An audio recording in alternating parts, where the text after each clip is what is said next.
Bismillahirrahmanirrahim. Assalamualaikum warahmatullahi wabarakatuh. Alhamdulillahi rabbil alamin. Wabihi nasta'ina ala umurid dunia waddin. Wassalatu wassalamu ala ashrafil anbiya'i wal mursalin.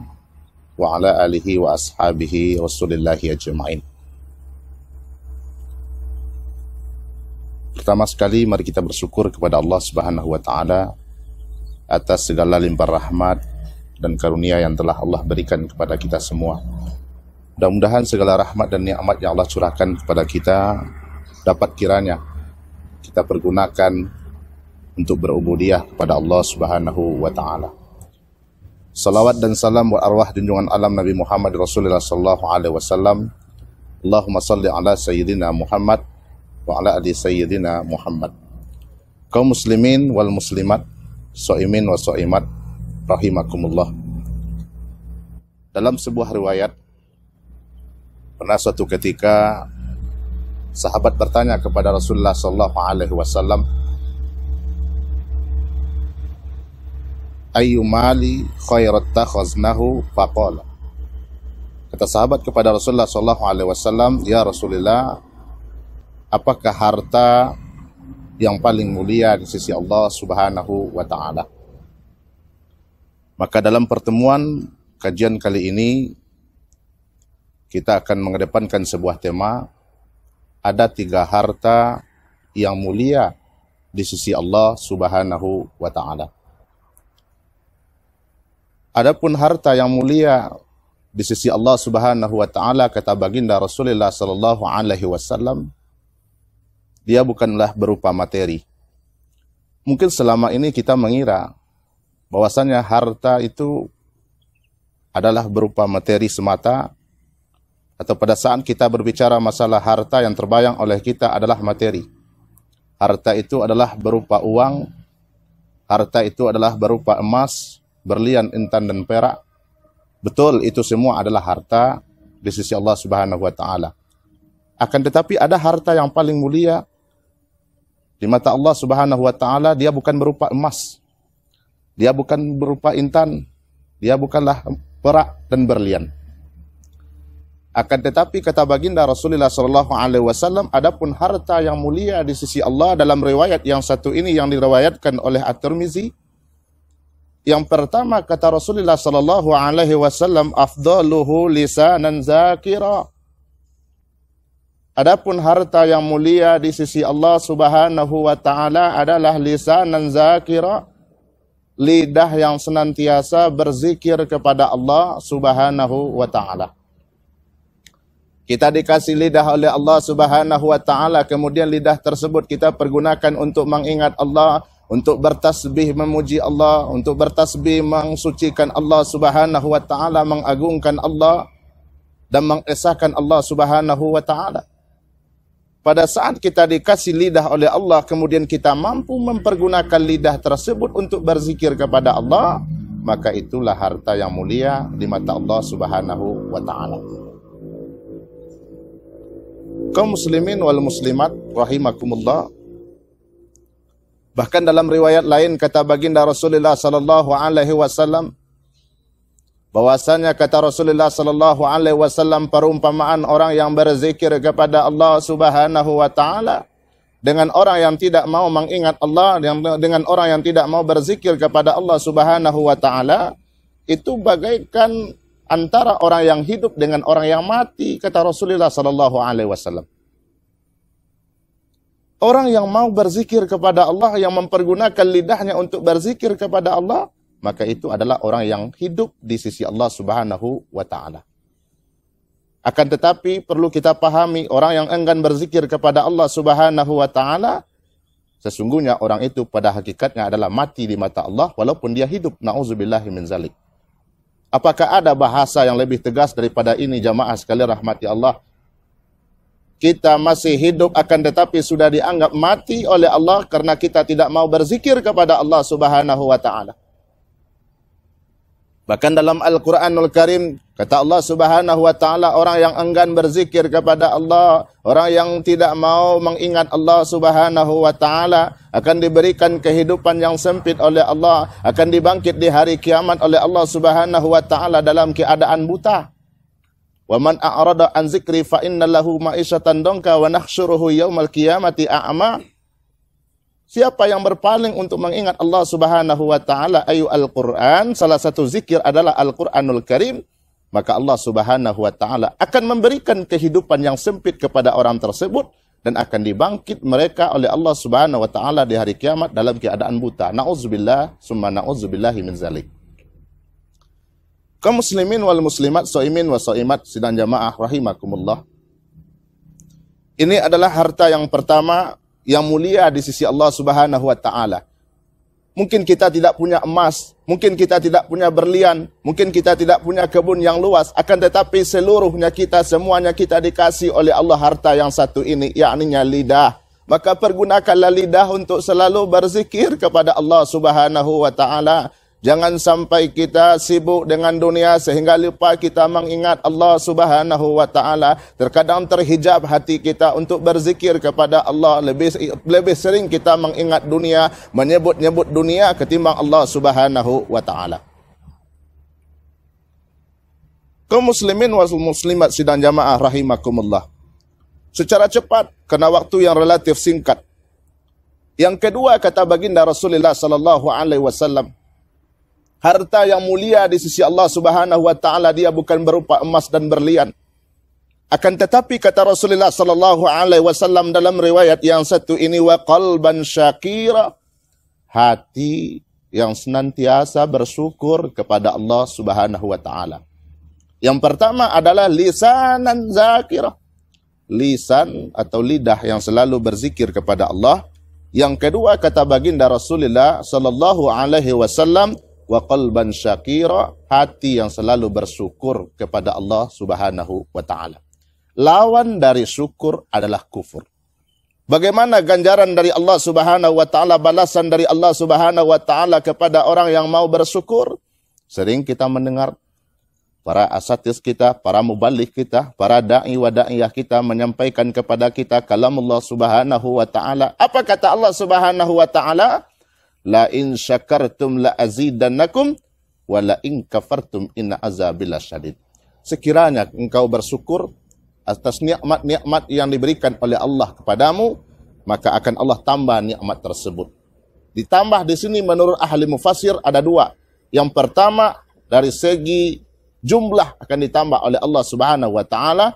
Yang kedua mungkin dari segi jumlah tetap tidak ditambah oleh Allah, akan tetapi maksud ditambah di sini adalah keberkahannya ditambah oleh Allah Subhanahu wa Ta'ala. Rezekinya hanya sedikit tapi barokah. Makna barokah, rezeki yang diberikan oleh Allah kepadanya mampu mengantarkan dia kepada Allah Subhanahu wa Ta'ala. Rezeki yang Allah berikan kepada dia mampu mengantarkan dia untuk mendekatkan diri kepada Allah Subhanahu wa Ta'ala. Ini makna barakah, jemaah sekalian rahmati Allah Subhanahu wa Ta'ala. Tapi sebaliknya, lawan dari syukur itu adalah kufur. Wala in kafartum inna azabi lasyadid. Sekiranya engkau kufur, engkau tutup nikmat Allah, kafir artinya adalah menutup. Pada saat kita menutup nikmat Allah Subhanahu wa Ta'ala, tidak kita syukuri nikmat dan rahmat yang Allah curahkan kepada kita, ingat ujung ayat kata Allah Subhanahu wa Ta'ala, Allah akan memberi balasan kepada orang tersebut. Azab Allah sangat pedih dan sangat dahsyat. Na'udzubillahi min zalik. Bahkan dalam sebuah riwayat hadis qudsi kata baginda Rasulullah sallallahu alaihi wasallam, orang yang tidak mau bersyukur diusir oleh Allah Subhanahu wa Ta'ala dari kolong langitnya. Man lam yashkur 'ala nama'i wa lam yusbir 'alal bala'i falyakhrud min tahtis sama'i wal yatlub rabban siwaya. Barang siapa yang tidak mau bersyukur atas nikmat-nikmat yang aku berikan, walam yusbir 'alal bala'i, dan tidak mau bersabar atas ujian yang aku berikan, kata Allah Subhanahu wa Ta'ala, falyakhrud min tahtis sama'i, silakan kalian keluar dari kolong langitku, wal yatlub rabban siwaya, silakan kalian cari Tuhan selainku. Saking jengkelnya Allah melihat orang yang tidak mau bersyukur kepada Allah Subhanahu wa Ta'ala. Mudah-mudahan jamaah sekalian, kita diberi kekuatan oleh Allah Subhanahu wa Ta'ala, dibukakan hijab hati kita, dibukakan tabir dan tirai di hati kita oleh Allah, agar kita mempunyai hati yang senantiasa mampu bersyukur kepada Allah Subhanahu wa taala. Karena pada hakikatnya semuanya yang ada, yang kita lihat, yang kita rasakan, yang zahir maupun yang batin, yang di bumi dan yang di langit, apa yang ada di antara keduanya, semuanya itu adalah nikmat Allah Subhanahu wa taala. Berulang kali Allah mengatakan dalam Al-Qur'anul Karim suratul Ar-Rahman, "Fa bi ayyi ala'i rabbikuma tukazziban." Nikmat Allah yang mana lagi yang kita dustakan? Semuanya adalah nikmat rahmat Allah Subhanahu wa taala yang wajib kita syukuri. Dan sekiranya kita berusaha untuk menghitung nikmat yang Allah curahkan kepada kita, tidak akan mampu kita untuk mensyukurinya, jamaah sekalian. Kata Allah Subhanahu wa taala dalam Al-Qur'anul Karim, "Wa in ta'uddu ni'matallahi la tuhsuha." Sekiranya engkau hitung-hitung nikmat Allah, la tuhsuha. Tidak akan sanggup, tidak akan mampu engkau untuk menghitungnya. Kita singgung sedikit jamaah sekalian bagaimana cara bersyukur kepada Allah Subhanahu wa taala. Secara singkat, yang pertama bersyukur adalah dengan lisan. Apa makna bersyukur dengan lisan? Mengucapkan alhamdulillahi rabbil alamin. Pada saat kita dikasih nikmat dan rahmat oleh Allah Subhanahu wa taala, maka kita mengucapkan alhamdulillahi rabbil alamin. Kemudian bersyukur dengan hati ridho, hati kita terhadap pemberian Allah, terhadap lika-liku kehidupan yang Allah berikan kepada kita, tetap tenang dan optimis kita menjadi manusia. Kemudian bersyukur dengan perbuatan.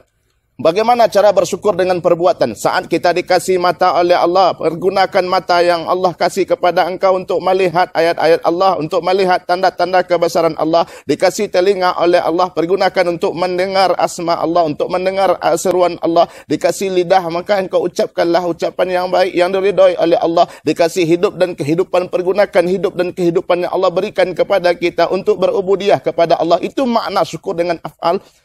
Lihat posisi kita di mana. Oh, saya menjadi seorang manusia yang kaya. Cara bersyukur orang yang kaya adalah dengan infak, dengan sedekah, dengan zakat, dan dengan ibadah-ibadah yang lainnya. Menyalurkan harta kekayaan yang Allah berikan kepadanya ke jalan Allah Subhanahu wa taala. Saya tidak punya uang, Ustaz. Saya enggak punya emas yang mau disedekahkan, Ustaz. Saya tidak punya beras yang mau diinfakkan, Ustaz. Saya tidak punya apa-apa berupa materi, Ustaz.